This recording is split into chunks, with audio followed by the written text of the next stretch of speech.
Hello everyone, welcome back to the channel.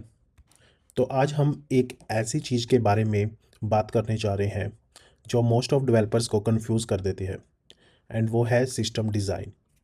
सो इस video में हम सिस्टम डिज़ाइन पे बात करेंगे, how we can build a scalable app like Instagram और एयरबीएनबी। स्पेसिफिकली हम जब बात करते हैं सिस्टम डिज़ाइन की, और let's say if we are designing a system like Instagram और एयरबीएनबी, ना कि सिर्फ एक फीचर, पूरा इंफ्रास्ट्रक्चर, तो आप कहाँ से कैसे शुरू करेंगे और कैसे हमें हर एक लेयर्स को, हर एक कंपोनेंट को इंटीग्रेट करना है, उसके बारे में हम ज़्यादा ढूंढने की कोशिश करेंगे, उसके बारे में हम डिस्कस करेंगे इन डिटेल में। जब भी हम एक कोई भी साइड प्रोजेक्ट या अर्ली स्टेज स्टार्टअप पे काम करते हैं, तो हम कोड के बारे में सोचते हैं, like models, routes, UI, database. Okay. And कभी भी हम ये नहीं सोचते कि 1 मिलियन यूज़र्स अगर एक साथ फ़ोटो अपलोड करने की कोशिश करें, तो क्या हमारा सिस्टम इतना ट्रैफिक सर्व कर पाएगा। या फिर जब आपका डाटाबेस चोक करने लगे क्योंकि आप हर फीड रिक्वेस्ट पे फुल टेबल स्कैन कर रहे हो, तो वहाँ पे सिस्टम डिज़ाइन काम आता है। और ये सिर्फ इंटरव्यू प्रिपरेशन नहीं है, ये आपका कोड लिखने का तरीका ही बदल देगा। तो इस वीडियो के एंड तक आपके पास एक प्रोडक्शन ग्रेड सिस्टम के साथ हर लेयर का सॉलिड मेंटल मॉडल होगा। ठीक है, हम कवर करेंगे load balancer, CDNs, micro services, message queues, caching, database, object storage and observability. तो इस वीडियो में हम बहुत चीज़ें डिस्कस करेंगे। तो स्टार्ट करते हैं। Okay, so before we zoom into each piece, हम पहले एक पूरा सिस्टम के बारे में डिस्कस करते हैं कि कैसे एक कोई भी large scale web application like Instagram, Airbnb, Twitter, Uber, कैसे एक पर्टिकुलर सिस्टम पे काम करती है और कैसे उनका सिस्टम डिज़ाइन बेसिकली वर्क करता है। ठीक है, तो most of the application are similar layer architecture as you can see in this diagram. Details differ हो सकती हैं, बट जो लेयर्स हैं वो ऑलमोस्ट ऑलमोस्ट सेम ही रहेगी हर एप्लीकेशन में। So first if you see there is a client, it can be a mobile app और वेब ब्राउज़र। ठीक है, तो पहले एक यूज़र कोई भी ऐप को ओपन करता है, तो रिक्वेस्ट जो होती है वो सीडीएन को फर्स्ट टकराती है। ठीक है, सीडीएन पर जाएगी। अब सीडीएन का काम क्या है? It's a content delivery network, जो कि स्टैटिक एसेट्स लाइक इमेजेस और जेएस बंडल्स को लोड करेगा। ठीक है, ये बहुत ही फास्ट होगा। तुम्हारे को सर्वर्स पर जाने की ज़रूरत नहीं है। एक CDN bunch of network of servers होगा। ठीक है, अगर रिक्वेस्ट डायनेमिक है, तो वो लोड बैलेंसर से होती हुई एपीआई गेटवे पर जाएगी। ठीक है, जैसे यूज़र कह रहा है कि लोड माय फीड, तो वो इट्स अ डायनेमिक रिक्वेस्ट। ठीक है, अगर आपकी जो रिक्वेस्ट है, वो आपका जो डाटा है वो चेंज नहीं होगा किसी भी पर्टिकुलर यूज़र के लिए, तो वो सारी सीडीएन पर जाती हैं। ठीक है, जो कि सेम रहने वाली है। एंड कुछ कैशे भी होती है, उसके बारे में हम इन डिटेल में डिस्कस करेंगे बाद में। बट लेट्स कंसीडर अगर कोई भी डायनेमिक रिक्वेस्ट है तो वो एपीआई गेटवे पे जाएगी। ठीक है, अब एपीआई गेटवे पे बट वो जाएगी जब, ठीक है, तो it goes through a load balancer, then hit API gateway which route it to right micro service, जो भी उस माइक्रो सर्विस पे जाना है। अगर उसको कैशे मिलता है तो cache miss, otherwise hit the database. Okay, meanwhile async stuff like resizing a uploaded image, sending a push notification, updating a search index, तो ये सब कुछ मैसेज क्यों हैंडल करेगा। ठीक है, उसके बाद हमारे पास कुछ आ जाती हैं डाटाबेस, कैशे लेयर, जो कि हम इन डिटेल डिस्कस करेंगे, ऑब्जेक्ट स्टोरेज, एनालिटिक्स। ठीक है, एंड देन ऑब्जर्वेबिलिटी। ऑब्जर्वेबिलिटी में your matrix, log and traces, so you can actually see what's happening in the production. So this is a full stack, and we will go layer by layer and discuss in detail. All right, we will start at the top, the CDN. Okay, तो सबसे पहले हम CDN के बारे में बात करेंगे। ठीक है, it's basically a content delivery network. अब क्या होता है कि तुम्हारा क्लाइंट है। ठीक है, एक client can be a mobile app और वेब ऐप।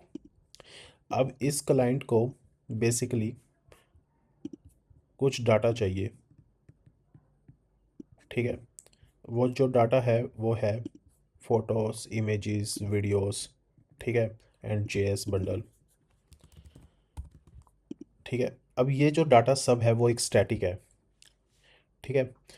तो कंटेंट डिलीवरी नेटवर्क क्या होता है? Is basically a network of server distributed geographically around the world, ठीक है। लाइक क्लाउड फेयर हो गया, AWS हो गया, क्लाउड फ्रंट, एक्माई हो गया, this are basically big players, ठीक है। तो कोर आइडिया सिंपल है, instead of hitting the request to server, ठीक है।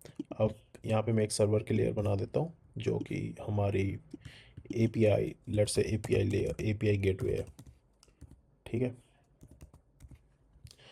सो here, instead of hitting the request to API gateway, the data that we want to load like JS files हो गई, ठीक है, इमेजेस होगी, वीडियोस हो गई, वो सब कुछ हम CDN से लोड करेंगे। तो हम CDN से क्यों लोड कर रहे हैं? देखो, जब भी कोई भी रिक्वेस्ट जाती है, आपका जो सर्वर है, फॉर एग्जांपल किसी भी US में, ठीक है, कोई भी एक सिटी पे आपका सर्वर रन कर रहा है या फिर यूरोप में, and the user is from, client जो है वो इंडिया से है या फिर किसी और ठीक है, एशिया कंट्री से यूज़ कर रहा है। तो अब अगर वो US यूरोप में API गेटवे में अगर ये सर्वर को कॉल करता है, एक तो सर्वर पर लोड बढ़ेगा, ठीक है, और इसकी जो टाइम है रिस्पॉन्स, ठीक है, इसको रिटर्न करने में वो भी ज़्यादा लगेगा, ठीक है। तो core idea is simple, instead of hitting your original server which might be sitting in other city, you cache your static content, ठीक है, at the edge node close to the user. So a user in Mumbai सर्व कर लेगा from a node in Singapore instant of crossing the Atlantic, okay. So basically using the CDN, so CDN basically network of servers है, ठीक है, जो कि geographically distributed है। अब क्या होगा, जो भी क्लाइंट अगर मुंबई में एप्लीकेशन को यूज़ कर रहा है, तो वो instead of going through the original server, वो डाटा बेसिकली लोड कर सकता है एज नोड से। अब एज नोड कहाँ पे है? कोई भी पर्टिकुलर ओरिजिनल नोड के कोई भी पास में होगा। तुम्हारा मुंबई में भी कोई सर्वर हो सकता है, और या फिर सिंगापुर है, ठीक है, सिंगापुर से भी वो उसको डाटा को लोड कर सकता है। तो एक तो उसका टाइम काफ़ी बचेगा, ठीक है, और एक जो तुम्हारे ओरिजिनल सर्वर्स है उन पे ज़्यादा लोड नहीं पड़ेगा, ठीक है। तो CDN बेसिकली सर्व क्या करता है, नेक्स्ट हम देखते हैं कि CDN क्या सर्व करता है। CDN basically serve static HTML, okay, JS bundles, JavaScript bundles. Like if you have worked with in a web application, if you, when you put on the script tag, right, the JS files, or if you just creating a application like a React application and you bundled it into when you create a builds files, right, directory file, so you put it somewhere on the CDN, so it should load fast, okay. So then CSS, images, video files, ये सब कुछ हमारा CDN से load होता है, ठीक है। जब भी तुम कुछ नया वर्जन पुश कर रहे हो, ठीक है, like a new version of JS files, because जो CDN है वो एक तरह का तुम्हारा जो रिसोर्स फाइल्स है उसको कैश करके रखेगा, ठीक है। अगर तुम कोई भी new version of JS files है, अगर तुम कैशे इनवैलिडेट नहीं कर रहे, तो मे बी जो तुम्हारा रिसोर्सेज हैं, तुम्हारा जो कंटेंट JS फाइल्स है वो प्रीवियस जो पहले वाले हैं वही यूज़र्स को देता रहे। तो इसके लिए हमें बेसिकली एक कैशे इनवैलिडेट करना होता है। If you push a new version of your JS bundle, you need to basically burst the cache. You basically burst the cache to invalidate, and when you put the new version of JS files, okay, and this you can do it manually, or also you can write a job to do the cache invalidation. CDN के बाद dynamic request load balancer पे आती हैं, ठीक है। तो अभी मैं एक एग्जांपल ले लेता हूँ, जैसे instagram.com। अब instagram.com, it's a domain, so it's a domain, and for the CDN I can, let's consider insta.com। ठीक है, ठीक है। अब क्या होता है, जो भी instagram.com है, when you open instagram.com, okay, so now when you open the instagram.com, so now if you see, these JS files are coming from static.cdn instagram.com, so this is basically a CDN server from where जो भी JS files हैं वो load हो रही है। ठीक है, तो मैं सिंपली आपको एक दिखाना चाहता हूँ कि when you create a application there can be a two domain names, जो कि एक तो है तुम्हारा जो एप्लीकेशन है, ठीक है, वो उसके लिए यूज़ हो रही है एप्लीकेशन लोड बैलेंसर के लिए। ठीक है, एक है तुम्हारा जो CDN है, तो उसके लिए जो है वो लोड जो भी JS फाइल है उसकी एक अलग डोमेन नेम होगा, जो कि तुम्हारा static data like images videos ये सब कुछ लोड करेगा। तो देखो जितनी भी JS रिक्वेस्ट है वो CDN से आ रही हैं। ठीक है, CDN से डाटा आ रहा है। And even if you see this like the images, this also is coming from the CDN। Okay, so now moving to load balancer, जो भी तुम्हारी डायनेमिक रिक्वेस्ट होगी वो लोड बैलेंसर पर हिट करेंगी। ठीक है, like if you going to load feed, load post, ठीक है, तो ये सारी जो जाएंगी वो लोड बैलेंसर पर जाएंगी। अब लोड बैलेंसर का एक ही काम होता है, ठीक है, जो भी इनकमिंग ट्रैफिक आ रहा है उसको मल्टीपल सर्विस पे डिस्ट्रीब्यूट करना। ठीक है, तो जब भी रिक्वेस्ट लोड बैलेंसर पर आएगी, ये आगे मल्टीपल सर्वर पर ट्रैफिक को राउट कर देगा। ठीक है, तो लोड बैलेंसर का एक ही काम होगा जो कि मल्टीपल सर्वर पर तुम्हारी रिक्वेस्ट को डिस्ट्रीब्यूट कर देना। ठीक है, ताकि कोई भी एक सर्वर ओवरवेल्म ना हो जाए। ठीक है, अगर तुम एक ही सर्वर पर सारा ट्रैफिक भेजते रहोगे तो may be server get overloaded and your application go down. ठीक है, तो सबसे सिंपल स्ट्रेटजी है राउंड रॉबिन। अब कैसे ट्रैफिक को डिस्ट्रीब्यूट करना है उनकी भी स्ट्रेटजीज होती हैं। तो जैसे है राउंड रॉबिन। अब राउंड रॉबिन में क्या होगा, consider you have a 5 servers. ठीक है, अब जो रिक्वेस्ट जाएंगी वो ऐसे जाएंगी 1 2 3 4 5 1 2। ठीक है, and goes on each 5 server like 1 2 3 4 5 1 2 3, और ऐसे ही वो ट्रैफिक को बेसिकली डिस्ट्रीब्यूट करता रहेगा। बट अदर देन दिस कुछ और भी स्ट्रेटजीज होती हैं लाइक लिस्ट कनेक्शन, ठीक है, sticky session. So we'll not discuss in detail. Maybe we'll create a individual videos for each of the component. But if I'm just telling you, there are more techniques, ठीक है, like weighted routing, जो कि अगर servers कुछ server ज़्यादा powerful होते हैं and उसके लिए वेटेड राउटिंग होती है। ठीक है, okay, so load balancer also check health. Okay, अगर कोई भी सर्वर रिस्पॉन्ड करना बंद कर दे, शायद क्रैश हो जाए या ओवरलोडेड हो गया है, तो लोड बैलेंसर उसको डिटेक्ट कर लेगा। ठीक है, और वहाँ पे ट्रैफिक भेजना बंद कर देगा। अब कोई भी अगर सर्वर ओवरलोडेड है तो वहाँ पे तुम्हारी जो रिक्वेस्ट है वो नहीं जाएंगी। ठीक है, तो इसी से ही हाई अवेलेबिलिटी आती है। जो तुम्हारे यूज़र्स हैं उनको पता नहीं चलेगा कि कौन से सर्वर पे लोड बैलेंसर रिक्वेस्ट राउट कर रहा है। ठीक है, अगर कोई भी सर्वर डाउन है, your application will still work in the production, there you will not, your users will not want face any such issues.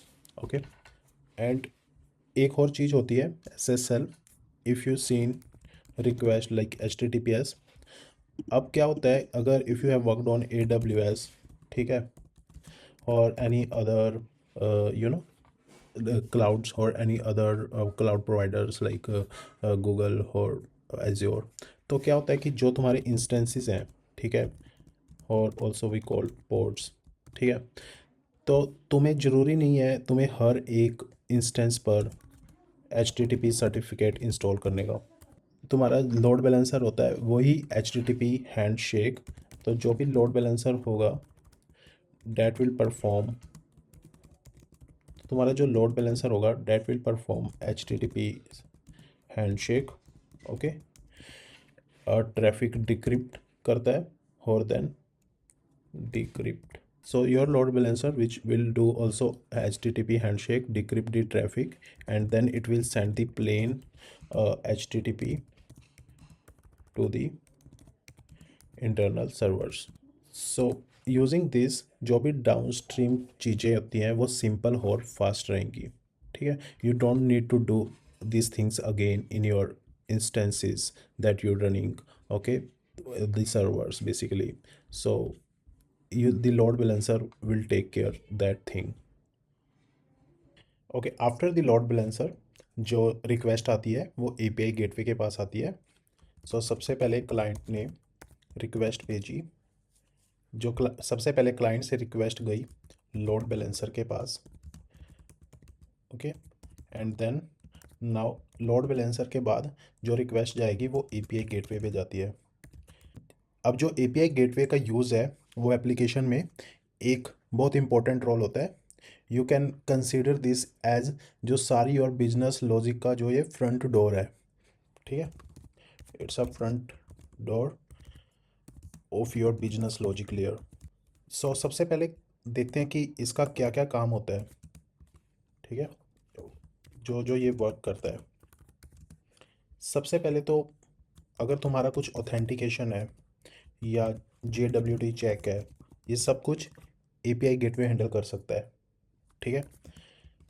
Also if you want to check rate limit, जैसे for example तुमने एक rate limit configure किया हुआ है like 1000 request per minute, ठीक है, 1K request. So basically जो तुम्हारा API गेटवे है ऑथेंटिकेशन एंड JWT चेक, जो भी हमको authentication logics all that it will check. Also it will check if that user is valid और not, and after that your API gateway route the traffic to downstream server. So now you can just independently write your authentication code on the API gateway, and then जो downstream servers हैं उनको authentication implement करने की कोई need नहीं है, ठीक है, if you are using a API gateway in between the load balancer and your services, ठीक है। तो नेक्स्ट है जो API गेटवे चेक करता है वो rate limiting we discussed, like you can configure 1000 request per minute for a particular user, this request rate limiting you can configure this on the API gateway, ठीक है। कोई भी उसको IP सस्पिशियस लगेगा या कुछ भी मिस बिहेवियर लगेगा by the user, it will just flag that IP and block requests, ठीक है। ये हो गया rate limiting which can handle on the API gateway layer. अब उसके बाद आता है राउटिंग, ठीक है। बिफोर डिस्कसिंग राउटिंग, अब देखो जब हम भी फॉर एग्जांपल मैं Airbnb के एप्लीकेशन पे चला जाता हूँ, अब यहाँ पे अगर मैं देखता हूँ ये API, ठीक है, ये क्या URL कॉल कर रही है airbnb.co.in/API, ठीक है। तो यू कैन कंसीडर तुम्हारी कोई वेब ऐप है, ठीक है, लाइक Airbnb, जो बेसिकली उसका एक डोमेन नेम है, इसका ये डोमेन नेम कॉपी कर लेते हैं, ठीक है। अब ये जो डोमेन नेम है, ठीक है, इसका लोड बैलेंसर के साथ कॉन्फ़िगर्ड है ये, ठीक है। जो भी तुम्हारी डायनामिक रिक्वेस्ट होंगी वो लोड बैलेंसर पर जाएंगी। अब तुमने लिखा है एक रूल, जब भी मेरे पास /API v2 आता है, ठीक है, तो ये API गेटवे को ट्रैफिक राउट कर दे, ठीक है। अगर /media आता है तो ये किसी और सर्वर एंड पॉइंट को ट्रैफिक राउट कर दे। So this is how your load balancer and API gateway and other services work. So this is the way how your components communicate with each other. तो जो भी load balancer के पास request आएगी उस पर तुम रूल्स लिख सकते हो कि कहाँ पे उसको आगे जाना है, ठीक है। तो इसके बाद अब राउटिंग का क्या काम है इसमें, एपीआई गेटवे में, एपीआई गेटवे राउटिंग। अब तुम जैसे slash API V2 booking call कर रहे हो, ठीक है। अब ये जब तुम रिक्वेस्ट एपीआई गेटवे के पास भेज रहे हो, देन ये किसी नेक्स्ट सर्विस को ट्रैफिक राउट करेगा, ठीक है। अब मे बी वो ऐसे हो सकता है स्लैश एपीआई स्लैश बुकिंग, ठीक है। अब ये जो भी माइक्रो सर्विस को राउट करेगा उसके पास नेक्स्ट रिक्वेस्ट जाएगी। सो राउटिंग में गेटवे को मालूम होता है कि स्लैश एपीआई यूज़र्स पे रिक्वेस्ट यूज़र सर्विस पे जाती हैं, ठीक है।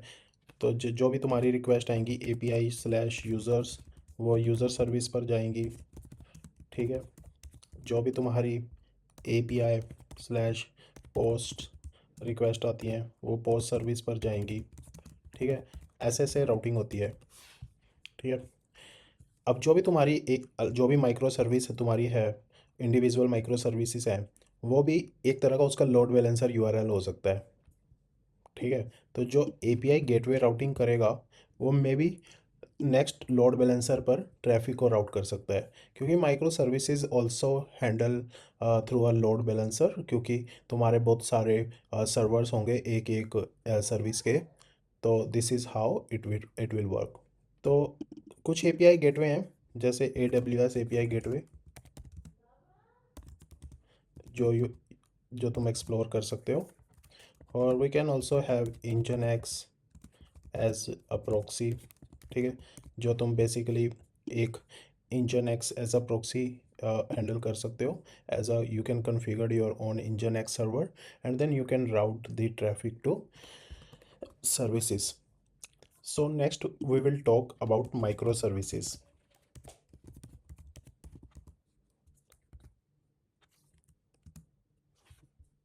Okay, so next we will talk about microservices. अब हमने एपीआई गेटवे तक बात कर लिया है, ठीक है। क्लाइंट ने रिक्वेस्ट भेजी लोड बैलेंसर को एंड देन लोड बैलेंसर ने रिक्वेस्ट भेजी एपीआई गेटवे पे। अब यहाँ पर ऑथेंटिकेशन, ठीक है, राउटिंग, ये सब कुछ हैंडल कर लेगा, राइट, एज वी डिस्कस्ड। अब एपीआई गेटवे के बाद एक्चुअल सर्विसेज के पास रिक्वेस्ट जाएगी, ठीक है। अब यहाँ पर बहुत सारी सर्विसेज हो सकती है। अगर हम सिर्फ बात करते हैं इंस्टाग्राम या एयरबीएनबी जैसी एप्लीकेशंस की, या और कोई उबर, जो बहुत ही कॉम्प्लेक्स एप्लीकेशंस हैं जिसमें बहुत सारी सर्विसेज हैं, like user services, post service, search service, ठीक है। तो अब जब हम इन चीज़ों की बात करते हैं तब आता है माइक्रो सर्विसेज, ठीक है। तो माइक्रो सर्विसेज एक बहुत बड़ा टॉपिक है। सो इसको तुम ऐसे समझ सकते हो कि ये तुमने एक सर्विस को स्प्लिट कर दिया है बहुत सारी सर्विसेज में। अब इसका भी एक रीज़न है, ठीक है। दो टाइप की एप्लीकेशंस होती हैं, वैसे तो और भी होते हैं architecture, but let's consider monolith, ठीक है, एंड माइक्रो सर्विसेज। मोनोलिथ में तुम क्या करोगे, तुम सारी एपीआईज एक ही एप्लीकेशन में लिखोगे, एपीआई यूज़र्स, एपीआई पोस्ट, ठीक है। अब माइक्रो सर्विस में क्या करोगे, तुम ऐसे अलग अलग सर्विसेज में इसको ब्रेक डाउन कर दोगे, ठीक है। आइडिया ये है कि आपकी एप्लीकेशन इंडिपेंडेंटली डिप्लॉयबल सर्विस में तोड़ देते हैं, ठीक है। हर एक एक स्पेसिफिक डोमेन के लिए रिस्पॉन्सिबल होगी। इंस्टाग्राम जैसी ऐप के लिए आपके पास हो सकता है कि जैसे एक यूज़र सर्विस है जिसका काम है, just write down user service, जिसका काम है रजिस्ट्रेशन, ठीक है, लॉगिन, प्रोफाइल्स एक्सेट्रा, ठीक है। और भी इसका काम हो सकते हैं। अब पोस्ट सर्विस है, ठीक है, पोस्ट सर्विस जो कि फ़ोटो अपलोड, रील्स, ठीक है, फीड जनरेशन, ऐसे काफ़ी सारे काम कर सकती है, ठीक है। ऐसे तुम्हारी सर्च सर्विस हो जाएगी जो कि search bar hashtag discovery power करता है। ठीक है, तो तुम्हारी जो सर्विस हो जाएगी, तुम्हें प्रोफाइल कुछ सर्च करना है और तुम्हें कुछ hashtags, ये all that things you can search through a search service. Then next, notification. Okay, so notification service में तुम पुश नोटिफिकेशन हैंडल करोगे, emails, in app alerts and और भी बहुत चीज़ें। ठीक है, अब इन्हें अलग क्यों किया है? ठीक है, क्योंकि ये अलग अलग से स्केल करेंगी। जब तुम अपनी एप्लीकेशन लॉन्च कर रहे हो, तब may be you need just a notification service more than any other services, right? तो तुम बहुत सारी नोटिफिकेशन भेजोगे एंड उस वक्त तुम्हारी जो सी अदर कंट्रोलर्स हैं उनका कोई ज़्यादा यूज़ नहीं हो रहा होगा। ठीक है, तो अगर फॉर एग्जांपल तुमने एक एप्लीकेशन है जिसमें तुमने सब कुछ मिक्स कर दिया, सब कुछ सारे कंट्रोलर वो हैंडल कर रही है, तो अगर तुमने उसको जब स्केल करोगे, ठीक है, like first it was just 100 daily active user, then उसके बाद तुम्हारे बढ़ते जाते हैं तो 100K daily active users, and then after that there is after that more. ठीक है, तो बेसिकली अब तुम कंसीडर करते हो कि जो तुम्हारे एपीआई यूज़र्स हैं वो कितने कितनी रिक्वेस्ट आ रही है उन उस पर्टिकुलर कंट्रोलर पे, and then you will check how many are coming for API pause. Okay, and also for example अगर तुम्हारी एपीआई यूज़र्स तुमने सर्विस लिख दिया है and you are working only on the API post, then you don't need to touch the code in micro services, right? You can deploy independently as we discussed कि जब हम इन्हें अलग कर देंगे ताकि इनको स्केल कर सकें। ठीक है, अब जब भी तुम्हारी एक सर्विस है वो पर्टिकुलर टाइम पे बहुत ज़्यादा यूज़ हो रही है, तो तुम्हें उसी के सिर्फ इंस्टेंस स्पिन करने हैं। ठीक है, बाकी और सर्विसेज को छुए बिना। तो अगर तुम एक ही सिर्फ एप्लीकेशन के बहुत सारे इंस्टेंस तुमको बनाने पड़ जाते हैं और उनका बाकियों का एक ही एप्लीकेशंस में जो कंट्रोलर्स हैं उनका कुछ यूज़ ही नहीं है, तो तुम्हारे रिसोर्सेज वेस्ट हो रहे हैं। ठीक है, तो इसलिए हम इसको कंप्लेक्सिटी ये बढ़ाता है, but even though it's easy for the teams to maintain the code. जब हमारे पास बहुत सारा कोड हो जाता है then it is difficult to maintain in a single code base. तो तुम अब माइक्रो सर्विसेज में इनको डिवाइड कर देते हो ताकि जो टीम्स हैं वो इंडिपेंडेंटली हर सर्विस पर काम कर सकें और उसको इंडिपेंडेंटली डिप्लॉय कर सकें। अब इससे कुछ ट्रेड ऑफ भी आती है। ठीक है, we also have trade offs when we work on micro services architecture. तो जो micro service operational micro service architecture है वो ऑपरेशनल कॉम्प्लेक्सिटी बढ़ाता है। ठीक है, लाइक यू कैन कंसीडर कि तुम्हारे पास पहले एक सर्वर है जो सब कुछ काम कर रहा है, तो उसके बाद अब तुम उसमें ही तुमने सब कुछ business logic layer, business logic सब कुछ एक ही सर्विस में लिखा हुआ है। ठीक है, बट अगर अब तुम्हारे पास बहुत सारी सर्विसेज हो गई तो अब नेटवर्क कॉल्स बढ़ जाएंगी। ठीक है, पहले तो तुम सिर्फ फंक्शंस कॉल कर रहे थे। ठीक है, earlier you are just calling function calls, now you are making more network calls. तो ये ऑपरेशनल कॉम्प्लेक्सिटी तो बढ़ा देता है, that is there is no doubt on that. ठीक है, इससे आपको distributed tracing, service discovery, failure handle करना सोचना पड़ता है जब एक सर्विस डाउन हो। ठीक है, कोई भी अगर सर्विस डाउन जाती है, ठीक है, there are chances services can go down. So you need to basically make sure distribution tracing, service discovery, failure handling, all that in this architecture। छोटी टीम के लिए मोनोलिथ ऑफन सही चॉइस होती है अगर if you have just 5 developers. ठीक है, in a team monolith would be better choice, right? And it depends on use case also। ठीक है, बहुत सारी एप्लीकेशंस हैं, बहुत सारी कंपनीज हैं जो सिंगल मोनोलिथ पर ही अपना पूरा बिजनेस चला रही हैं, ठीक है। बट अब इंस्टाग्राम या एयरबीएनबी जैसी ऐप पे स्केल पे हंड्रेड ऑफ इंजीनियर्स के साथ माइक्रो सर्विस अलग टीम को अपना slice of system independently on और डिप्लॉय करना पड़ता है, ठीक है। बट जब हम बात करते हैं इंस्टाग्राम या एयरबीएनबी टाइप एप्लीकेशन पे, तो बहुत ही बड़ा स्केल है। सो इस जब बात पे हम स्केल पे बात पे आते हैं, तो हमें फिर उस हिसाब से डिसीजन लेने होते हैं कि हम, क्योंकि जब भी हम अपनी एप्लीकेशन को डिज़ाइन करेंगे, it should be loosely coupled, ठीक है। तो अगर वो जितना तुम उसको टाइट करोगे, स्केलिंग के चांसेस है तुम उसको उस तरीके से स्केल ना कर पाओ।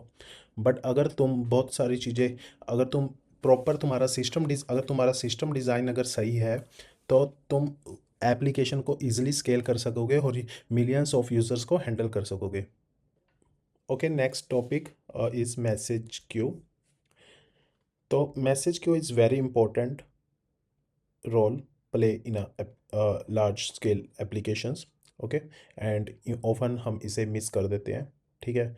जो ये कोर प्रॉब्लम सॉल्व करेगा वो ये है कि फॉर एग्जांपल तुम एपीआई स्लैश पोस्ट, ठीक है, अब तुम क्रिएट कर रहे हो एक पोस्ट को। अब तुमने क्या अटैच किया है, एक फ़ोटो, ठीक है, उसके साथ जो भी उसका कैप्शन है, ठीक है, एंड तुमने टैग्स ये सब कुछ को सिलेक्ट करके बैकएंड सर्विस को कॉल कर दिया, ठीक है। तो हमने बात की थी कि हमारी जो सर्विस है, ठीक है, पोस्ट सर्विस, तो हमने बात की थी जो हमारी पोस्ट सर्विस है वो रिक्वेस्ट को हैंडल करेगी थ्रू अ एपीआई गेटवे। अब पोस्ट सर्विस को जब हम कॉल कर रहे हैं to create a new post, ठीक है, तो एक तो ये हैंडल है, either it will handle all the things in a one go, like synchronously it will handle. Another option is we can handle async task, okay। अगर तुम सारा कुछ handle through a API post करोगे, ठीक है, तो basically क्या होगा, अब तुम सिंक्रोनसली तुम एपीआई को पोस्ट की वजह तुम क्रिएट कर रहे हो टेबल में, entry new, creating a post, then you are uploading the photo on the object storage S3 कहीं पे भी, तुम फिर फोटो को रिसाइज कर रहे हो, and then you notifying the followers you have created a new post. तो ये अगर तुम सारे काम कर रहे हो, तो जो टाइम है, जो एपीआई की लेटेंसी है, ठीक है, वो इंक्रीज हो जाएगी, ठीक है। इससे रिस्पॉन्स टाइम बढ़ जाएगा एंड यूज़र एक्सपीरियंस उससे बिगड़ेगा, राइट। अब इसको हैंडल करने के लिए हम क्या करते हैं, हम एक मैसेज क्यू कंपोनेंट यहाँ पे बना देते हैं, ठीक है, ये हमारा मैसेज क्यू है। अब बेसिकली हम क्या करेंगे, without doing all these things in a one flow, we just return the response to user 200, ठीक है। तो अब हम क्या करेंगे, जो भी फ़ोटो हमारे पास आई उसको ओरिजिनल एंड पॉइंट पे हमने S3 में स्टोर किया, ठीक है, और उसके बाद एक इवेंट ड्रॉप किया मैसेज क्यू को, ठीक है, will drop a new event which will drop to message queue, will pass that S3 URL and all that, and then will return the user 200। तो ख़त्म, ठीक है। फिर अब वर्कर प्रोसेसेस हमारे नेक्स्ट आता है, वर्कर प्रोसेसेस जो इस मैसेज क्यू पे रन कर रहे होंगे, ठीक है, इसको लिसन कर रहे होंगे वर्कर प्रोसेसेस, ठीक है, वो एसिंक्रोनसली कंज्यूम करते रहेंगे, ठीक है। एक वर्कर इमेज रिसाइज करेगा, दूसरा यूज़ सर्च के लिए इंडेक्स करता है, देन तीसरा फॉलोअर्स को नोटिफिकेशन फैन आउट कर देगा, ठीक है। ये सारा काम हमारे वर्कर प्रोसेसेस करेंगी, ठीक है। हर एक अपना काम इंडिपेंडेंटली करेगा without touching any other things, ठीक है। इस पैटर्न को हम इवेंट ड्रिवन भी बोलते हैं, जहाँ पे हम क्या कर रहे हैं, हम basically using the events, we are putting the events on messages queue, and then we have work processes worker, let's put it worker, worker processes. Okay, जितने भी हमारे वर्कर्स होंगे, let's say you have 3 workers, तो एक का काम है उस इमेज को रीसाइज करना, ठीक है। एंड उसके बाद एक का काम है कि यूज़र्स को नोटिफिकेशन भेजना एंड सर्च के लिए इंडेक्स करना, ठीक है। तो ये सारा काम वर्कर प्रोसेसेस हैंडल कर लेंगी। एंड इस पैटर्न को हम कहेंगे इवेंट ड्रिवन आर्किटेक्चर। अब जो भी पोस्ट सर्विस है, अपलोड सर्विस, ठीक है, अब उसका सिर्फ काम क्या है कि मैसेज क्यू में इवेंट को डालना, ठीक है। उसके बाद किसने कौन क्या कंज्यूम करेगा, उससे उसको कोई लेना देना नहीं है, ठीक है। वो जो भी तुम्हारे वर्कर प्रोसेसेस होंगी उनको कंज्यूम करेंगे and then they will do the job. तो कुछ मैसेजेस क्यों हैं, जैसे कि rabbit M Q Kafka, Kafka is a very good system you if you use in your application, and mostly Kafka use होता है। Other rabbit M Q है जो simpler Q pattern के लिए पॉपुलर है, ठीक है। अदरवाइज हमारे ए डब्ल्यू एस पे आ जाता है S Q S S N S. अगर आप ए डब्ल्यू एस पे हो तो उस पर हम इवेंट को वहाँ पे भी पब्लिश कर सकते हैं, कंज्यूम प्रोड्यूस कर सकते हैं, ठीक है। Okay, now we get into data. अब इसमें हम कैशे एंड डाटाबेस की बात करेंगे। So first let's start with caching. अब यहाँ पे हम एक रूल ऑफ थंब की बात करते हैं। If you are reading the same data more often then you are writing it, then we need then cache it. अगर आप सेम डाटा लिखने से ज़्यादा बार बार पढ़ रहे हो तो यूज़ कैशे, ठीक है, उसको कैश कर लो। रेडिस, एक Redis is a popular framework for caching. It's a library or a system we can say, जो कि Redis is go to platform, जो कि ये एक इन मेमोरी की वैल्यू स्टोर करता है, इन मेमोरी की वैल्यू। अब रेडिस में क्या होता है कि तुम कुछ भी डाटा अगर रेडिस में डालते हो एज अ की और उसकी वैल्यू डालते हो तो ये रेडिस उसको स्टोर कर लेगा इन मेमोरी में। एंड जब भी तुम रेडिस पे जाओगे और बोलोगे कि ये मेरे को की चाहिए, उसकी ये वैल्यू तुम्हें बहुत ही जल्दी रिस्पॉन्स में दे देगा, ठीक है। ये मिलियंस ऑफ ऑपरेशंस पर सेकंड हैंडल कर सकता है, millions of operations it can handle पर सेकंड। बहुत सिंपल सी बात है, रैम सबसे फास्ट होती है इफ़ यू एग्री, राइट। तो जो भी तुम्हारा इन मेमोरी में पड़ा है ना, वो सबसे फास्ट रिस्पॉन्स में मिल सकता है। If you go to the database तो उसको टेबल स्कैन करना पड़ेगा, टेबल में से वो डाटा को उठाएगा और वो ऑपरेशन बहुत ही कॉस्टली हो जाता है, ठीक है। तो बेसिकली अब कैशे कहाँ कहाँ यूज़ कर सकते हो। If we consider this applications like Instagram, Airbnb या और कोई भी एप्लीकेशन, तो जैसे कि तुम्हारे यूज़र सेशंस हैं तो उसे तुम कैश कर सकते हो। तुम फीड रिजल्ट्स को कैश कर सकते हो। तुम कुछ पेमेंट कर रहे हो तो तुम उसको कैश कर सकते हो और देन उसको तुम बाद में इनवैलिडेट भी कर सकते हो, ठीक है। तो ये सारी चीज़ें, तुम काफ़ी चीज़ें जो उसको कैश कर सकते हो, जैसे कि होम फीड है, ठीक है। अब अगर तुमने किसी की होम फीड बनानी है तो तुम जो भी पोस्ट आईडीज़ है उनको कैश कर सकते हो। जो भी एपीआई रिस्पॉन्स कंप्यूट होगा वो एक एक्सपेंसिव है, ठीक है। तो अगर हम उसकी जगह हम रेडिस को यूज़ करते हैं to return the responses, it will give us more quicker way to give the response to users. अब जो पैटर्न होता है, ठीक है, कि हम कैसे रेडिस को यूज़ करते हैं। सबसे पहले तो जो भी तुम्हारी रिक्वेस्ट है वो सर्विसेज पे आई, वैलिडेशन हुई, ठीक है। तो उसके बाद पहले हम कैशे चेक करेंगे, ठीक है, कि तुम्हारा जो डाटा है वो अगर कैशे में है। अब यहाँ पर दो चीज़ें हो सकती है, ठीक है, या तो कैशे हिट, ठीक है, दो चीज़ें हो सकती हैं, कैशे हिट या कैशे मिस। अगर कैशे हिट होता है तो रिटर्न कर दो सुपर फास्ट, राइट। अगर कैशे मिस होता है देन हम उसके बाद डाटाबेस को हिट करते हैं। देन फिर उसके बाद रिज़ल्ट को रिटर्न करेंगे, और अगली बार के लिए हम उसको कैशे में डाल देंगे ताकि वो सेव हो जाए कैशे के अंदर, एंड फिर उसको हम रिस्पॉन्स में रिटर्न कर सकें। ठीक है, इसे हम रीड थ्रू कैशे कहते हैं। ठीक है, अब कैशे इनवैलिडेशन की बात आती है। देखो, एक कैशे अभी, अब जो भी तुम यूज़ कर रहे हो रेडीज, ठीक है, उसकी एक लिमिट होगी। ठीक है, जो कि अगर तुम्हारे पास तुम बहुत ज़्यादा कैशे यूज़ करोगे तो उसके पास उसके उससे कॉस्ट भी तुम्हारी इंक्रीज़ होगी। ठीक है, और तुम्हें रिसोर्सेज भी उस हिसाब से चाहिए। तो अब देखो, रेडिस में अब तुम कुछ भी डाटा, कुछ भी की वैल्यूज़ में सेव कर रहे हो। ठीक है, एंड यू नो राइट, जो भी हमारी कॉम्प्लेक्सिटी होती है using the key value pairs, you get a constant complexity रहती है।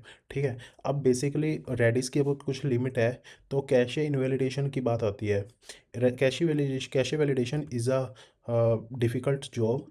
ठीक है, अब तुम्हें कौन सा डाटा बाहर निकालना है कैशे से, कौन सा डालना है, वो एक मुश्किल पार्ट है। ठीक है, अब ये जानना कि कौन सा रिक्वेस्ट, कौन सा डाटा एविक्ट करना है। ठीक है, which data you need to evict. अब यहाँ पर दो चीज़ें हम कर सकते हैं। ठीक है, एक तो हम इसके साथ एक TTLS, टाइम टू लीव, ठीक है, यूज़ कर सकते हैं। जब भी तुम डाटा सेव कर रहे हो तो you can use TTLS, and ताकि कैशे डाटा ऑटोमेटिकली एक्सपायर हो जाए। या फिर जब तुम राइट कर रहे हो, ठीक है, तो तुम एक्सप्लिसिटली भी इनवैलिडेट कर सकते हो कैशे को। ठीक है, कि कौन सा डाटा है जो लिस्ट यूज़ हुआ है, देन उसको कैशे से रिमूव करके then you put a new item into the cache. ठीक है, दोनों में ट्रेड ऑफ है। ठीक है, अपना अपना यूज़ है दोनों का। ठीक है, तो बेसिकली ये दो मेथड्स हैं, you can use it for invalidating the cache. This was about whole about cache. Now will discuss about databases. अब डाटाबेसेस भी दो टाइप के होते हैं। ऐसे तो होते तो देखो काफ़ी हैं। इनमें हमने जैसे बात किया कुछ भी डाटाबेस का, एक तो relational database, if you know about relational database, document database, ठीक है, ट्री बेस्ड डाटाबेस, ठीक है, tree structure, inner tree structure. तो हम वैसे मोटा मोटा मतलब दो की बात करते हैं, रिलेशनल एंड डॉक्यूमेंट। ठीक है, रिलेशनल एंड नो एसक्यूएल, ठीक है, जो कि मोंगोडीबी। अब डाटाबेस भी हम कौन सा यूज़ कर रहे हैं वो भी एप्लीकेशन में वो भी मैटर करता है। ठीक है, ज़्यादातर एप्लीकेशन के लिए पोस्टग्रेज या माई सिक्वल आपका प्राइमरी डाटाबेस रहता है। अब जो रिलेशनल डाटाबेस है वो बैटल टेस्टेड है, रिलेशनल है, ट्रांजैक्शन सपोर्ट करेगा, स्ट्रक्चर्ड डाटा के लिए ग्रेट है। ठीक है, ठीक है, तो relational database is good for supporting transactions, all that things. तो अब बात क्या आती है, अब तुम एक कोई पर्टिकुलर स्केल पे जा रहे हो, ठीक है, मिलियंस ऑफ रिक्वेस्ट को हैंडल कर रहे हो। ठीक है, एक आप लिमिट हिट करते हो क्योंकि मिलियंस ऑफ रिक्वेस्ट आ रही हैं। ठीक है, अगर एक सिंगल पोस्टग्रेज इंस्टेंस चल रहा है तो वो थाउजेंड ऑफ क्वेरीज को हैंडल कर सकता है, but not it can not handle millions of user. ठीक है, उसके लिए वो जवाब दे देगा, ठीक है, चोक करने लग जाएगा। ठीक है, अब वहाँ पे हमारे दो चीज़ें आती हैं, primary database and secondary database. Now you divide your database in replicas. ठीक है, तुम रेप्लिकास बनाते हो of your database, like the what all are your primary nodes and the secondary nodes. तो जो भी तुम्हारा प्राइमरी डाटाबेस होगा ना, वो सारे राइट हैंडल कर लेगा, it will handle all the right queries. Primary database जो भी है वो तुम्हारी डाटाबेस क्लस्टर डाटाबेस नोड है जो तुम्हारी राइट क्वेरीज को हैंडल कर लेगा। ठीक है, तो जो भी तुम्हारी सेकेंडरी नोड्स हैं और प्राइमरी नोड्स पर जो भी तुम्हारी रीड रेप्लिकास हैं, read replicas, so basically all that read एक से ज़्यादा रेप्लिकास पे जाती हैं जो सिंक में रहेंगी, ठीक है। It can go to one more than one node.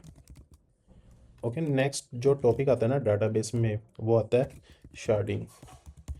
अब जो शार्डिंग है ना, एक बहुत ही इवन कंफ्यूजिंग टर्म है कईयों के लिए अब, क्योंकि हम जब भी डाटाबेस की शार्डिंग करते हैं या हम डाटाबेस को स्केल करते हैं, डाटाबेस की स्केलिंग करते हैं, ठीक है।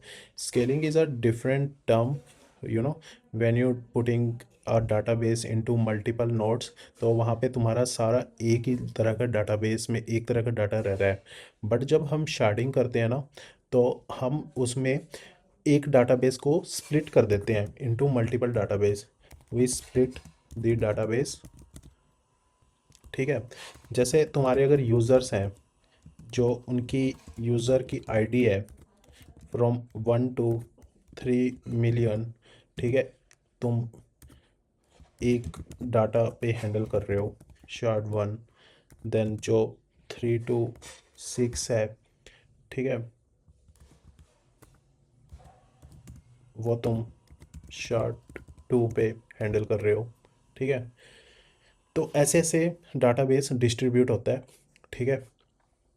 अब राइट भी डिस्ट्रीब्यूटेड हो गए, ठीक है। मैनेज करना बहुत कॉम्प्लेक्स है, लेकिन बहुत लार्ज स्केल एप्लीकेशंस पर ये ज़रूरी होता है, ठीक है।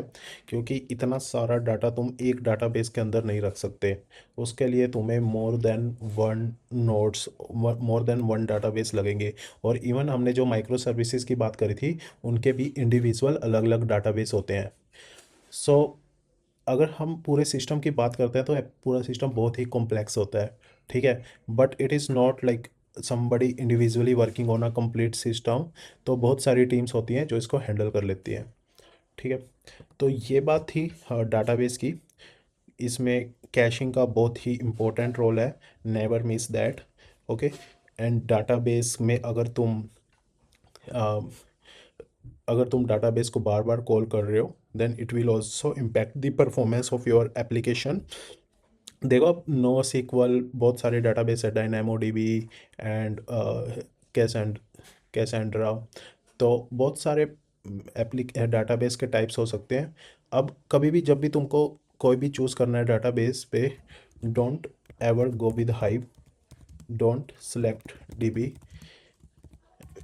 You know, every select the DB on your use case.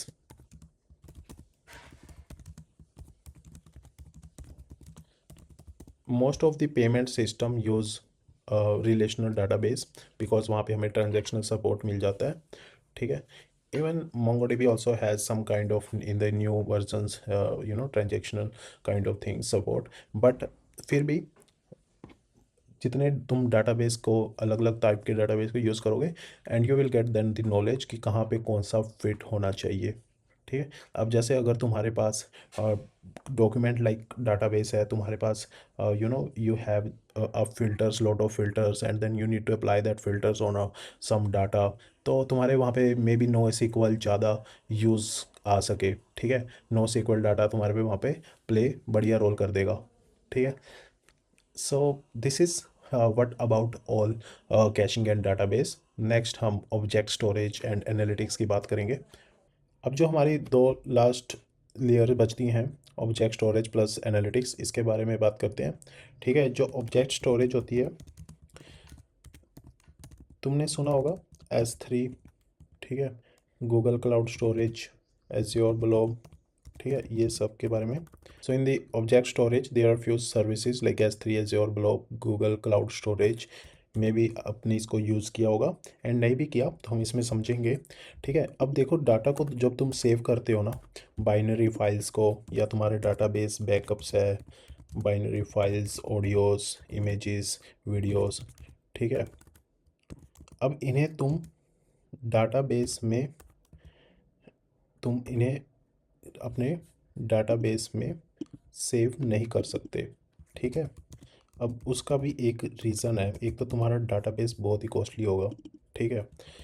ये सब कुछ डाटाबेस में स्टोर नहीं होता, and also your database is not that fast.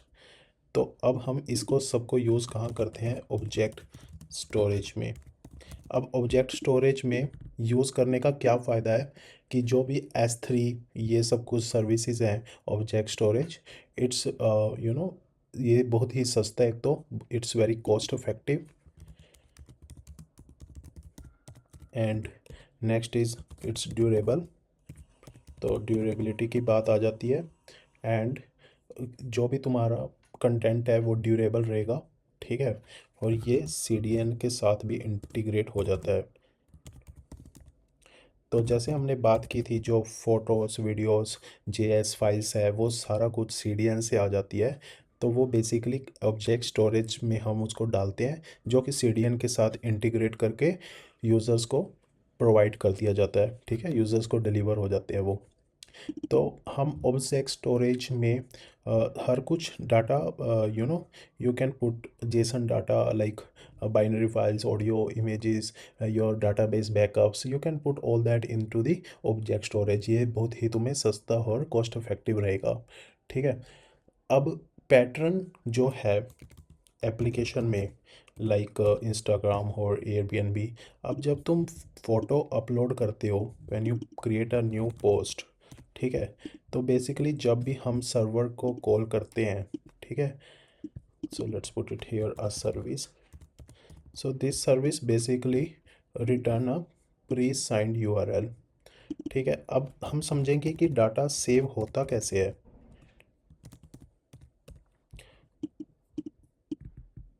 ठीक है। अब देखो, तुम्हारी कुछ फाइल हो सकती है 10 MB की, कुछ 20 MB की, ठीक है। उन सब को एक सर्विस को भेजना डाटा रिक्वेस्ट पे, वो पॉसिबल नहीं है, ठीक है, क्योंकि ऐसी बहुत सारी मिलियंस ऑफ रिक्वेस्ट आ रही है। तो बेसिकली क्या होता है कि हम जो क्लाइंट होता है, ठीक है, सो बेसिकली क्लाइंट क्या करता है, हम क्लाइंट के कोड पे ही उसको एक प्री साइंड URL देंगे। तो प्री साइंड URL का मतलब क्या है कि तुम उसको ऐसा URL दे रहे हो जो बेसिकली कुछ टाइम तक वैलिड रहेगा, ठीक है।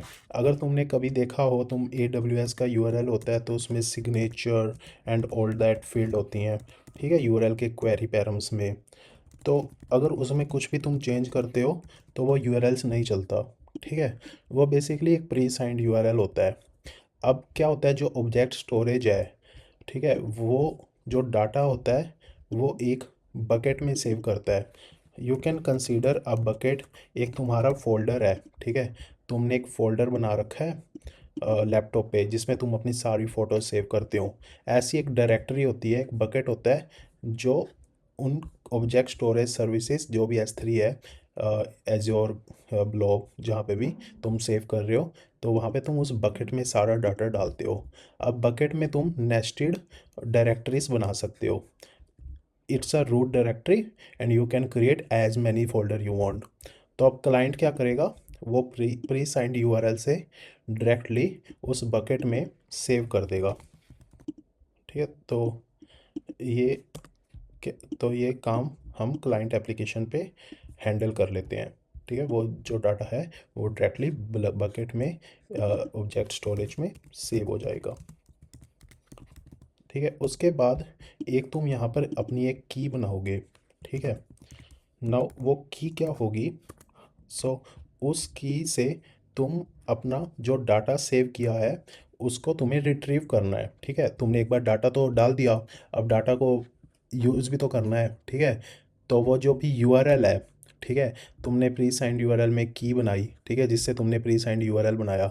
अब उस की को तुम डाटा में सेव कर दोगे, डाटाबेस में, ठीक है। तो नेक्स्ट टाइम अब जो भी यूज़र उस पोस्ट को देखेगा, ठीक है, उसके पास वो की चला जाएगा, ठीक है, जिससे वो एक keys you can consider like, ठीक है, योर CDN URL, ठीक है, CDN domain plus key, and then it will go to it will fetch from object storage, ठीक है। And this basically can be done through CDN। Okay, so इससे क्या होगा, एक तो तुम्हारी बैंडविड्थ कंप्यूट बचेगी, ठीक है। तो और एंड सिर्फ तुमको एक की बेसिकली डाटाबेस में स्टोर करनी होगी instead of putting the whole data into database. अब जो नेक्स्ट आता है वो एनालिटिक्स। ओके, जो भी जितना भी काम हो रहा है like in the application, all that messages, message queue, user actions, API call, ठीक है, ये सारा कुछ एक डाटा लेक में स्ट्रीम हो सकते हैं, ठीक है। तो उनके लिए हम जो यूज़ करते हैं basically like you can use big query, redshift, Snowflake, all that, ठीक है, फॉर एनालिटिक्स। तो ये बेसिकली आपके ये डाटा सारा आपके बिजनेस इंटेलिजेंट डैशबोर्ड, तो उसके लिए यूज़ होंगे, ML मॉडल ट्रेनिंग और फॉर ऑल दैट, ठीक है। तो उसके लिए एनालिटिक्स पर्पस के लिए ये सारा कुछ यूज़ होता है, ठीक है। तो बट इसको हम ये डाटा बेसिकली बहुत ही इंपॉर्टेंट डाटा है, ठीक है, लार्ज स्केल एनालिटिक्स क्वेरी के लिए पर्पस के लिए बहुत ही बढ़िया है, ठीक है, जहाँ पे तुम्हारे लीडर्स तुम्हारे बिजनेस टीम्स को बहुत सारे डिसीजन ले सकते हैं, ठीक है, मॉडल ML मॉडल्स को ट्रेन कर सकते हैं हम, ठीक है। तो ये सारा कुछ ऑपरेशनल डाटाबेस सिस्टम से अलग होता है, ठीक है। ये किसी भी एक डाटा लेक में ये सारा कुछ हम डाटा डाल सकते हैं, देन फिर उसके बाद उसको एनालाइज कर सकते हैं। नेक्स्ट जो आता है ऑब्जर्वेबिलिटी। अब ये बहुत ही इंपॉर्टेंट टॉपिक है, very very important for any application, ठीक है। This is the last layer, but honestly this is the main, you know, practice में सबसे ज़्यादा ये इम्पोर्टेंट रोल करती है और सबसे ज़्यादा यूज़ आती है प्रैक्टिस में, ठीक है, ऑब्जर्वेबिलिटी। ऑब्जर्वेबिलिटी ये कि आप इस क्वेश्चन का जवाब कैसे दे सकते हो कि मेरा सिस्टम अभी एक्चुअली क्या कर रहा है और ये ऐसे क्यों बिहेव कर रहा है, ठीक है, ये सारा कुछ हम ऑब्जर्वेबिलिटी से निकाल सकते हैं। तो इसके बेसिकली 3 पिलर्स हैं। फर्स्ट है मैट्रिक्स, ठीक है, जो भी तुम्हारी मैट्रिक्स है, टाइम के साथ numerical measurement, CPU usage, request latency, error rate, queue depth, ठीक है। तो बेसिकली हम क्या कर सकते हैं, using the Prometheus using Prometheus and Grafana we can create alerts, ठीक है। इफ एरर रेट 1% से अबव होता है तो you will get an alert, ठीक है। तो ऐसे अलर्ट ट्रिगर कर सकते हैं हम।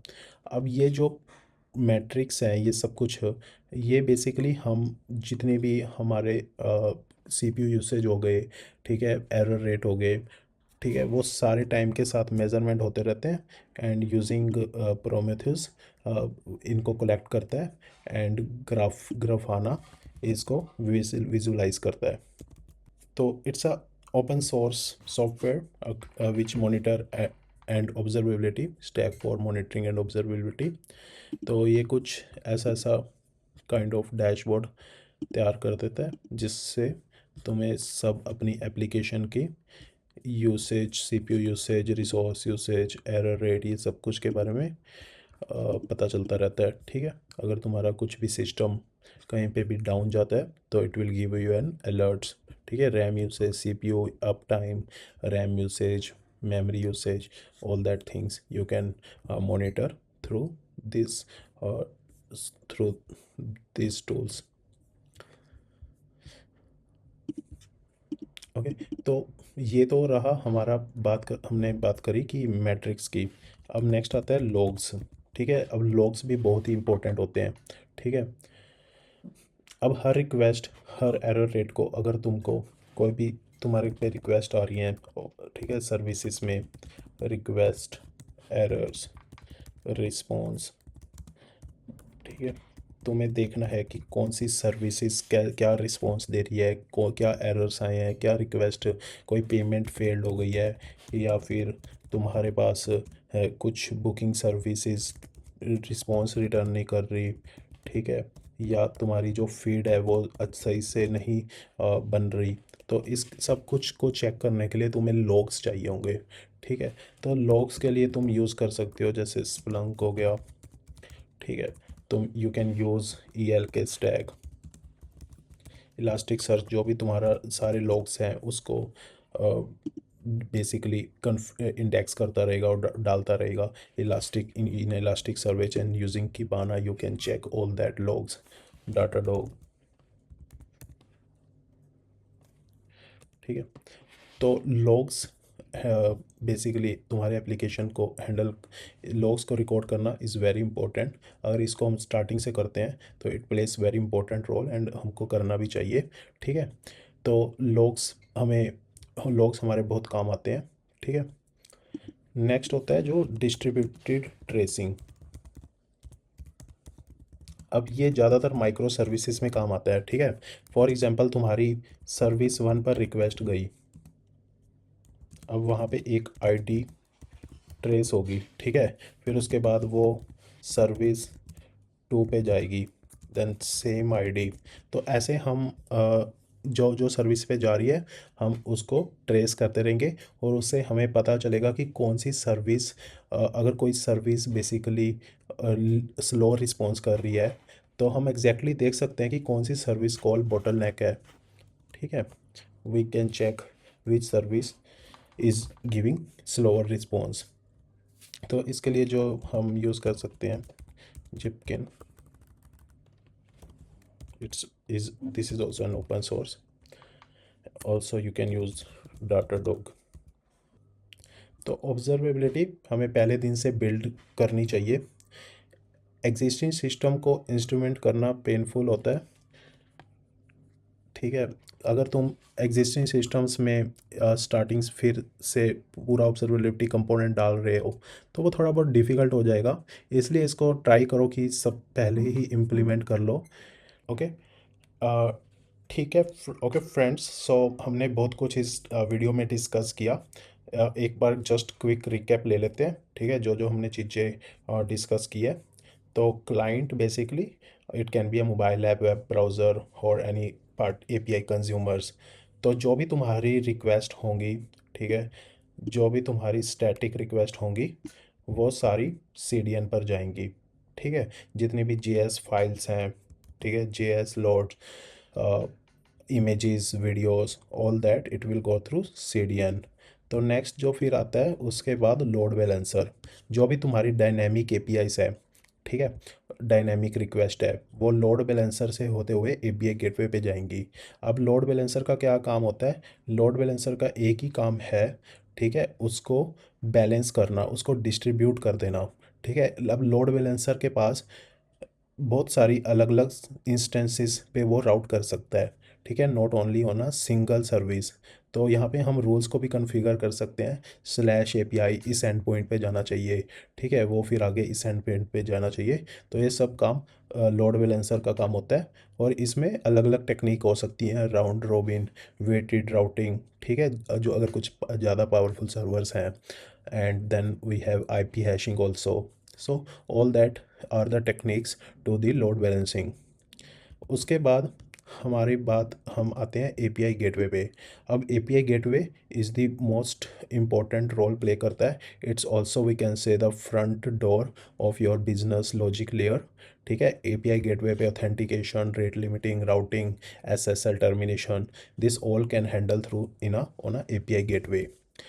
अब उसके बाद हम चाहते हैं इंडिविजुअल माइक्रो सर्विसेज के बाद, जो कि API गेटवे बेसिकली उसको राउट करता है कि कौन सी सर्विस पे जाना है, यूज़र सर्विस पे, पोस्ट सर्विस पे, ठीक है। ये सब कुछ हम इन माइक्रो सर्विसेज पे हैंडल कर देते हैं, ठीक है। सो ये सब कुछ हम माइक्रो सर्विस पे हैंडल कर लेते हैं। अब माइक्रो सर्विसेज में भी यहाँ पे भी सर्विसेज में भी दो तरह की सर्विसेज हम लिख कर सकते हैं, मोनोलिथ और micro services. Monolith small scale application है, good to go with monolith.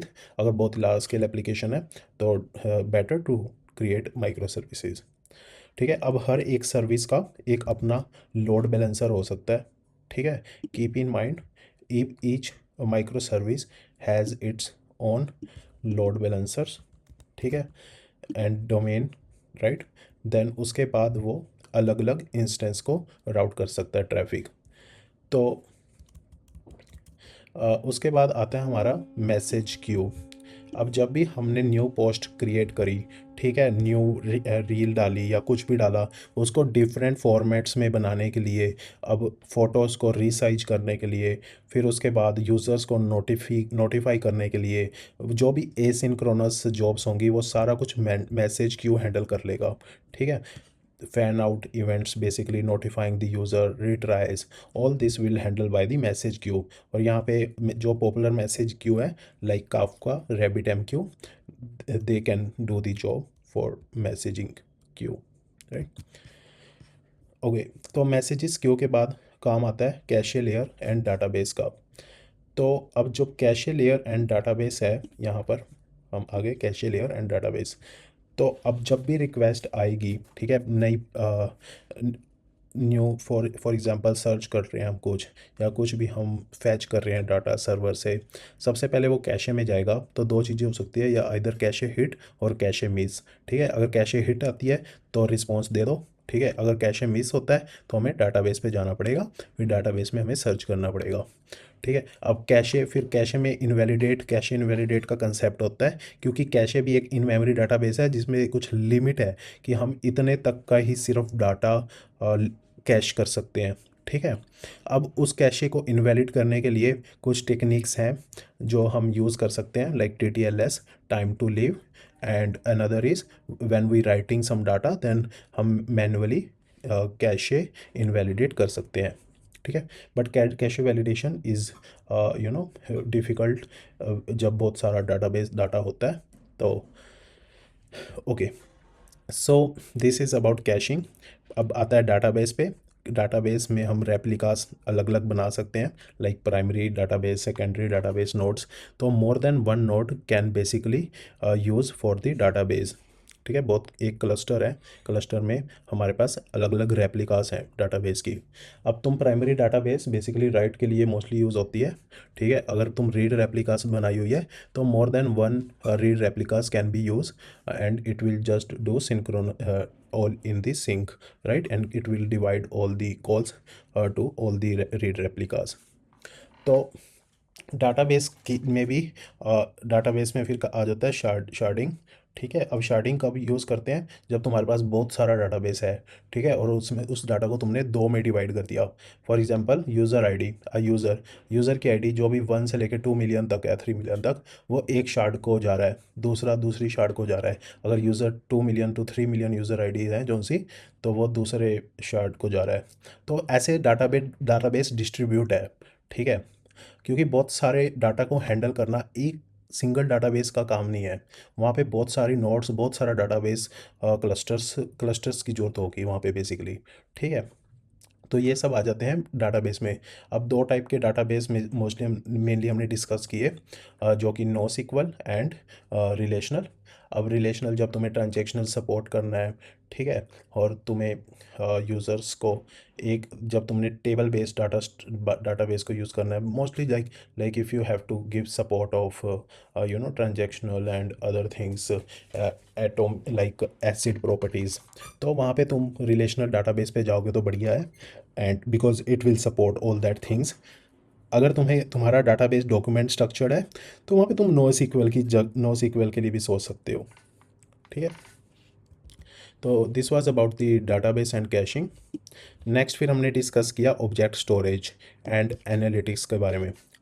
अब जब भी तुम एप्लीकेशन इंस्टाग्राम पे न्यू पोस्ट क्रिएट कर रहे हो, या एयरबीएनबी पे तुम बुकिंग न्यू प्रॉपर्टी लिस्ट कर रहे हो, ठीक है, उसकी जो भी कंटेंट हो, फोटोज़ होंगी, वीडियोस होंगी, अगर तुम उसको एक सर्विस को भेजते हो, ठीक है, तो वहाँ पे जो तुम्हारा हैंडल करने का ट्रैफिक है वो एप्लीकेशंस ज़्यादा, एक तो बहुत ओवरलोडेड हो जाएंगी, ठीक है, सर्विसेज। तो इन सब को हैंडल करने के लिए, बिकॉज समटाइम लाइक अब user can upload 20 MB of file, 30 MB of file, ठीक है। तो ये सारा कुछ बेसिकली हैंडल करना बहुत मुश्किल है। एक की सर्वर पर बहुत सारे रिक्वेस्ट को, मिलियंस ऑफ रिक्वेस्ट आ रही हैं। तो फिर हम क्या करते हैं, हम प्री साइंड यूआरएल्स क्रिएट कर देते हैं, ठीक है। वो pre signed URLs basically client, through a client, the client can use that, client application use that pre-signed URL and directly upload to the object storage। फिर उसके बाद हमने एनालिटिक्स की बात करी, जो ML मॉडल्स के लिए analytics and taking business decision.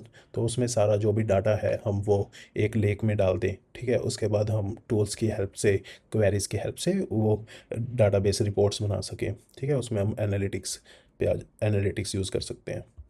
हमने जो लास्ट लेयर हमने डिस्कस की वो थी ऑब्जर्वेबिलिटी। अब इसको ऑब्जर्वेबिलिटी को बहुत हमें अंडर एस्टिमेट नहीं करना चाहिए। It's a very important role in and every application, क्योंकि यहीं से तुम्हारा सारा कुछ बेसिकली हैंडल होता है कि हमारा सिस्टम कैसा चल रहा है, हमारे सिस्टम अभी क्या रिस्पॉन्स दे रहा है, ठीक है। ये सारा जो भी development teams, QA teams, all that, they they check all the logs and तुम्हारे कोई सिस्टम में इशू आ रहा है, तो हमारी कोई API फेलियर हो रही है, तो ये सारा कुछ ऑब्जर्वेबिलिटी से ही निकलता है, ठीक है। क्या इशू है, उस यूज़र के लिए क्यों इशू आ रहा है, ठीक है। तो ये सारा कुछ हमने बात किया। तो इसके 3 पिलर हैं।